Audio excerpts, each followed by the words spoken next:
सालों पहले एक गांव में रहने वाला एक किसान काफी दुखी था। वो अपनी जीवन की छोटी छोटी परेशानियों को लेकर उदास रहता था और अपने दुख के बारे में लोगों को बताता फिरता था।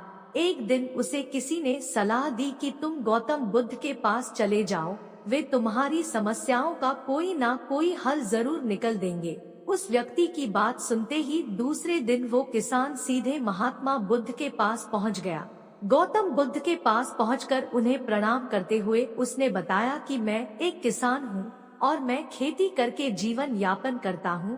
मैं यहाँ अपनी समस्याओं का समाधान लेने के लिए आया हूँ। दरअसल कई बार हमारी फसल अच्छी होती है तो कभी बिल्कुल भी नहीं होती, इससे मैं बहुत परेशान हो जाता हूँ। इतना कहने के बाद किसान ने आगे कहा कि मेरी पत्नी है और वो मुझसे बेहद प्रेम करती है, पर कभी कभी वो मुझे बहुत परेशान करती है। उससे मैं तंग आ गया हूँ और कभी कभी लगता है कि अगर वो मेरे जीवन में नहीं आती तो मैं कितने अच्छे से रहता। इस तरह वह अपनी सारी परेशानियां महात्मा बुद्ध को सुनाता रहा और वो उसकी बातें सुनते रहे। जब तक किसान बात कर रहा था तब तक गौतम बुद्ध एक शब्द भी नहीं बोले। वो बस ध्यान से किसान की ही बातें सुन रहे थे। परेशानी बताते हुए किसान बोलता है कि मेरा एक बच्चा भी है, वो है तो काफी अच्छा, पर कई बार मुझे परेशान करता है और मेरा कहना नहीं मानता। उसके ऐसे व्यवहार से मुझे लगता है कि वो मेरा बच्चा नहीं है। ऐसा कहते हुए किसान अपनी सारी परेशानी को बताता गया। इस तरह किसान ने अपने जीवन का सब कुछ जो उसे सताता था और दुखी करता था वो गौतम बुद्ध को बता दिया। अब किसान के पास उन्हें बताने के लिए कुछ भी नहीं बचा और उसका मन काफी हल्का हो गया। महात्मा बुद्ध से सब कुछ कहने के बाद वो उनसे अपनी परेशानियों के समाधान की उम्मीद लगाए बैठ था। काफी देर तक गौतम बुद्ध के जवाब का इंतजार करने के बाद बेसब्र होकर किसान ने ऊंची आवाज में महात्मा बुद्ध से पूछा, क्या आप मेरी समस्याओं को लेकर कुछ नहीं कहेंगे? तब गौतम बुद्ध बोले, मैं तुम्हारी किसी तरह से भी मदद नहीं कर सकता। किसान ने महात्मा बुद्ध से ऐसे जवाब की उम्मीद नहीं की थी। वो उनका जवाब सुनकर हैरान हो गया। उसे अपने कानों पर भरोसा नहीं हो रहा था। उसने भगवान बुद्ध से पूछा कि ये आप क्या बोल रहे हैं? क्या आप मेरी समस्याओं का समाधान नहीं कर सकते? मैंने सुना है कि आप सभी की समस्याओं का समाधान करते हैं, तो मेरी समस्याओं का क्यों नहीं करेंगे? महात्मा बुद्ध इस बात पर किसान से कहते हैं कि आपके जीवन में जितनी कठिनाइयां हैं उतनी हर किसी के जीवन में होती है और सबको अपनी छोटी समस्याएं भी बड़ी लगती हैं। आपके जीवन में कोई ऐसी समस्या नहीं है जो दूसरों को न हो। हर व्यक्ति को अपने जीवन में सुख दुख का सामना करना पड़ता है। हम चाहे जितनी भी कोशिश कर लें, लेकिन हमारे जीवन में सुख और दुख दोनों आएंगे ही आएंगे। कई बार हमारे अपने हमें बेगाने लगने लगते हैं तो कई बारी बेगाने हमें अपने लगने लगते हैं।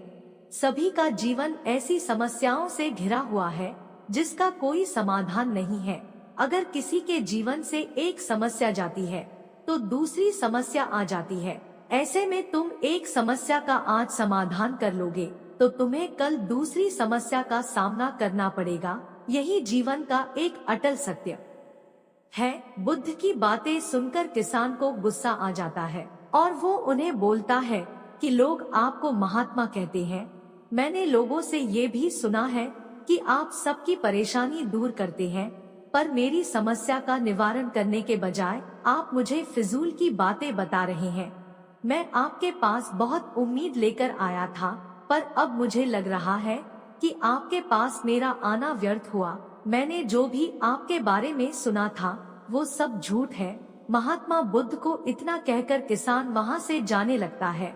तभी उससे भगवान बुद्ध कहते हैं कि तुमने जो समस्याएं बताई हैं उनका मैं समाधान नहीं कर सकता, पर मैं तुम्हारी दूसरी परेशानी का निवारण कर सकता हूँ। बुद्ध की बातें सुनकर किसान हैरान हो गया और बुद्ध से कहता है कि मैंने जो समस्या बताई उसके अलावा मुझे कोई और समस्या नहीं है, और है भी तो मुझे उसका ज्ञान क्यों नहीं है?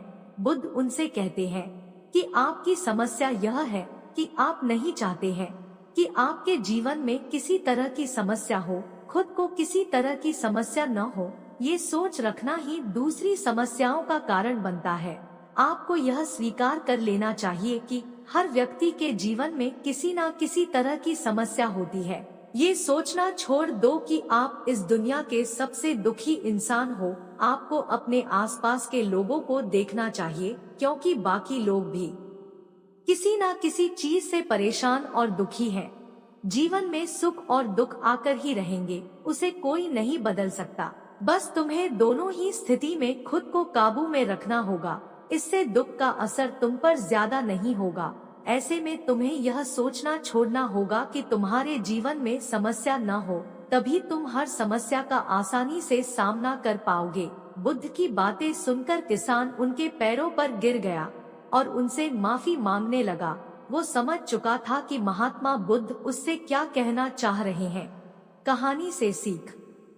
हमें अपनी छोटी छोटी परेशानियों के लिए किसी से शिकायत नहीं करनी चाहिए, बल्कि उन परेशानियों का खुद से सामना करना चाहिए। दोस्तों, अगर आपने यहाँ तक देख लिया है तो बोनस के रूप में बुद्ध की एक कथा सत्संग का महत्व आपको समझाते हैं। महात्मा बुद्ध एक गांव में ठहरे हुए थे। वे प्रतिदिन शाम को वहां पर सत्संग करते थे। भक्तों की भीड़ होती थी, क्योंकि उनके प्रवचनों से जीवन को सही दिशा बोध प्राप्त होता था। बुद्ध की वाणी में गजब का जादू था। उनके शब्द श्रोता के दिल में उतर जाते थे। एक युवक प्रतिदिन बुद्ध का प्रवचन सुनता था। एक दिन जब प्रवचन समाप्त हो गए तो वह बुद्ध के पास गया और बोला, महाराज, मैं काफी दिनों से आपके प्रवचन सुन रहा हूँ, किंतु यहाँ से जाने के बाद मैं अपने गृहस्थ जीवन में वैसा सदाचरण नहीं कर पाता जैसा यहाँ से सुनकर जाता हूँ। इससे सत्संग के महत्व शंका भी होने लगती है। बताइए मैं क्या करूँ? बुद्ध ने युवक को बांस की एक टोकरी देते हुए उसमें पानी भरकर लाने के लिए कहा। युवक टोकरी में जल भरने में असफल रहा। बुद्ध ने यह कार्य निरंतर जारी रखने के लिए कहा। युवक प्रतिदिन टोकरी में जल भरने का प्रयास करता, किंतु सफल नहीं हो पाता। कुछ दिनों बाद बुद्ध ने उससे पूछा, इतने दिनों से टोकरी में लगातार जल डालने से क्या टोकरी में कोई फर्क नजर आया? युवक बोला, एक फर्क जरूर नजर आया है। पहले टोकरी के साथ मिट्टी जमा होती थी, अब वह साफ दिखाई देती है, कोई गंदगी नहीं दिखाई देती है, और इसके छेद पहले जितने बड़े नहीं रह गए, वे बहुत छोटे हो गए हैं। तब बुद्ध ने उसे समझाया, यदि इसी तरह उसे पानी में निरंतर डालते रहोगे तो कुछ ही दिनों में ये छेद फूलकर बंद हो जाएंगे और टोकरी में पानी भर पाओगे। इसी प्रकार जो निरंतर सत्संग करते हैं, उनका मन एक दिन अवश्य निर्मल हो जाता है। अवगुणों के छिद्र भरने लगते हैं और गुणों का जल भरने लगता है। युवक ने बुद्ध से अपनी समस्या का समाधान पा लिया। निरंतर सत्संग से दुर्जन भी सज्जन हो जाते हैं, क्योंकि महापुरुषों की पवित्र वाणी उनके मानसिक विकारों को दूर कर उनमें सद्विचारों का आलोक प्रसारित कर देती है। दोस्तों, इसी तरह की वीडियो देखने के लिए हमारे चैनल को लाइक, शेयर और सब्सक्राइब करें। धन्यवाद।